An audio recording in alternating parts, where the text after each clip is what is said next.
Bonsoir à tous et bienvenue à Perspective. Nous sommes à l'Assemblée plénière des évêques du Canada cette semaine à Cornwall, en Ontario. Jusqu'à vendredi, nous vous donnerons des mises à jour sur leur réunion. Mais avant, tournons-nous vers Rome où le pape François a livré sa réflexion sur l'Évangile du dimanche lors de la prière de l'Angélus hier. Devant une foule rassemblée, place Saint-Pierre, le Saint-Père a commenté l'Évangile où Pierre affirme que Jésus est Messie, mais n'accepte pas que ce Messie doit souffrir. Il nous dit ce qu'il faut faire pour suivre Jésus. Écoutez. Se mettre à la suite de Jésus signifie prendre sa propre croix. Nous l'avons tous.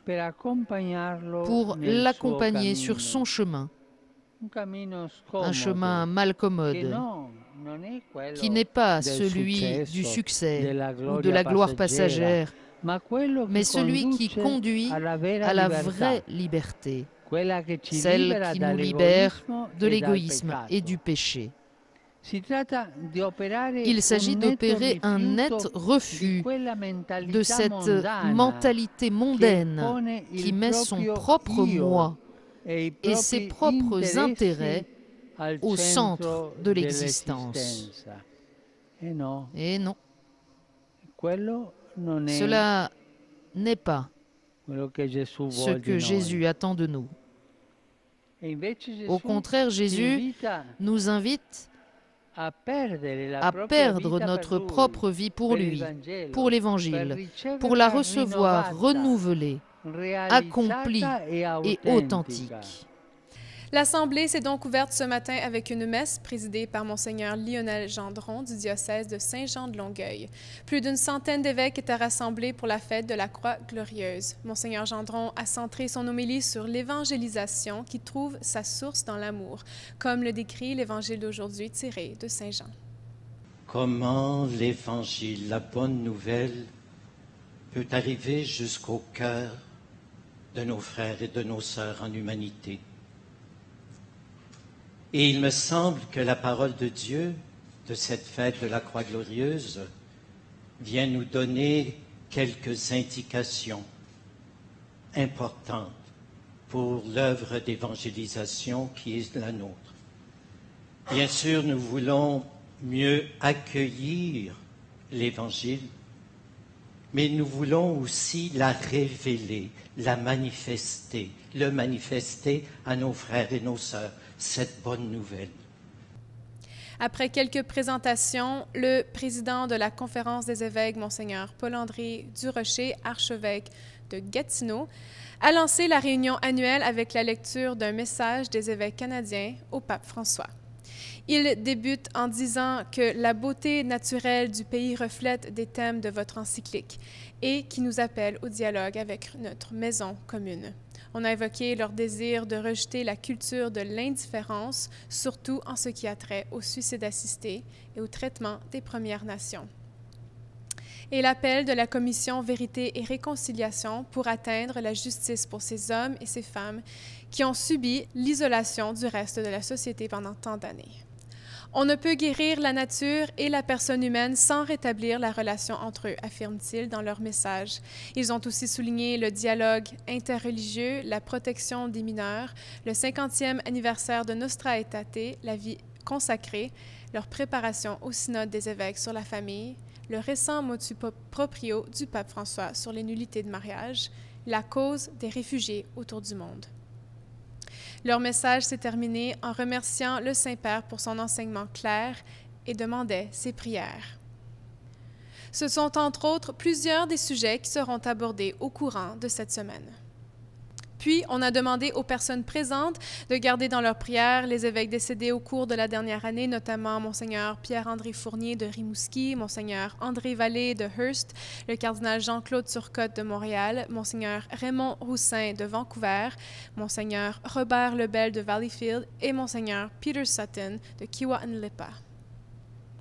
Monseigneur Durocher a poursuivi la session d'ouverture dans un rapport annuel en attirant notre attention sur sa présence lors du synode extraordinaire des évêques l'année dernière, sur les communautés religieuses qui jouent des rôles clés au Canada, la question de l'euthanasie et la décision de la Cour suprême et leur participation aux conférences téléphoniques lors des consultations publiques.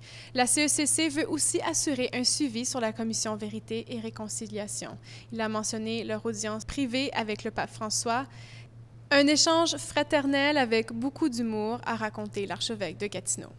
Il est de plus revenu sur la campagne de financement pour aider les réfugiés et les chrétiens persécutés dans le monde avec l'appui de Développement et Paix qui a atteint des fonds de 15 millions de dollars. La Commission de la doctrine a présenté la première conférencière de la semaine, Dr Catherine Ferrier, médecin catholique engagée qui s'est arrêtée sur le suicide assisté et l'euthanasie au Canada. Alors, Dr Catherine Ferrier, quels sont aujourd'hui les enjeux sur la question de l'euthanasie et du suicide assisté au Canada? Et là, nous sommes au point que quelques formes d'euthanasie ou suicide assisté va probablement devenir légales. Alors, mais quand même, c'est pas fait au niveau fédéral. Alors, je pense que l'enjeu le plus pressant maintenant, c'est vraiment que les citoyens fassent connaître aux politiciens et aux candidats dans l'élection qui ne veulent pas ça, ils ont peur de ce qui se passera suite à la décision de la Cour suprême et qui veulent que les politiciens défendent les Canadiens de cette décision. Puis comment est-ce que les Canadiens, justement, peuvent défendre leur position? Et exprimer leur position devant ces nouveaux candidats durant les élections en ce moment? Je pense qu'on peut dire que ce qui est présenté comme un acte de compassion est vraiment un homicide. D'un côté que ce n'est pas nécessaire parce que les experts en soins palliatifs ils ont tous les moyens, toutes les connaissances nécessaires pour que les gens soient soulagés, qu'ils ne souffrent pas en fin de vie. Et que, d'un autre côté, ce serait très facile qu'il y ait des pressions pour que les personnes vulnérables, les personnes âgées, les personnes en phase terminale, les personnes souffrantes même de maladies chroniques, subissent des pressions indirectes ou directes pour demander l'euthanasie, demander le suicide assisté. Et c'est ça qui se passe aussi dans les pays où c'est légal. On parle d'euthanasie, de suicide assisté. Donc, vous avez mentionné justement dans votre conférence cette semaine la distinction importante entre ces deux expressions-là, puis de ne pas tomber justement dans l'euphémisme. Alors, l'euthanasie, ça veut dire que le médecin fait un acte qui tue le patient. En général, il injecte une substance létale qui tue le patient. Suicide assisté, ça n'a même pas besoin d'être par un médecin, mais si c'est par un médecin, le médecin prescrit une dose létale de pilules que le patient apporte chez lui. Et s'il veut, à un autre moment, il prend les pilules. Mais un suicide peut être assisté par n'importe qui de d'autres façons. Mais il y a des termes qui s'utilisent, même dans les décisions de la Cour suprême, ils disent aide de médecin pour mourir. Et on ne sait pas qu'est-ce que ça veut dire. Au Québec, c'est aide médicale à mourir. Les gens qui soignent les mourants au jour le jour, ils disent, nous, ce qu'on fait, c'est aider les gens à bien mourir. Mais on ne les tue pas. Alors, utiliser des mots comme ça pour un acte qui est vraiment de tuer le patient, c'est comme une façon de tromper les gens. Puis il y a vraiment aussi il y a un danger maintenant quand on voit qu'il y a une relation importante entre le médecin et son patient. On peut maintenant voir qu'il y a peut-être un problème justement dans la confiance qui pourrait exister entre le patient et le médecin. En général, les patients ont confiance dans leur médecin, mais il y a des choses qui peuvent défaire cette confiance. Entre autres, si le patient pense que le médecin est d'accord avec cet acte de tuer les gens, il peut dire, bon, moi, je ne vais pas aller là, je ne vais pas aller à cet hôpital, je ne vais pas aller à ce médecin parce que j'ai peur qu'on me tue. Alors peut-être qu'ils ne vont pas recevoir les soins dont ils ont besoin parce qu'ils ont peur d'y aller. Alors oui, et dans les soins intensifs, dans les circonstances de fin de vie, des fois, c'est très fragile, cette confiance et cette communication. Alors, il faut tout faire pour le construire, pas pour le détruire. Merci beaucoup, Dr Ferrier. C'est un plaisir. C'est le temps actuellement des élections fédérales. Alors, je crois que, en tant que citoyens et citoyennes, les chrétiens et les catholiques se doivent de demander au gouvernement, premièrement, de nous donner du temps. Là, il y a une consultation là, à propos de l'euthanasie et de l'aide au suicide, de nous donner du temps pour qu'on puisse peut-être mettre en place une commission royale sur le sujet, pour vraiment analyser, parce qu'il y a énormément de confusion. Et on utilise des termes et souvent, on ne signifie pas vraiment ce qu'ils veulent dire.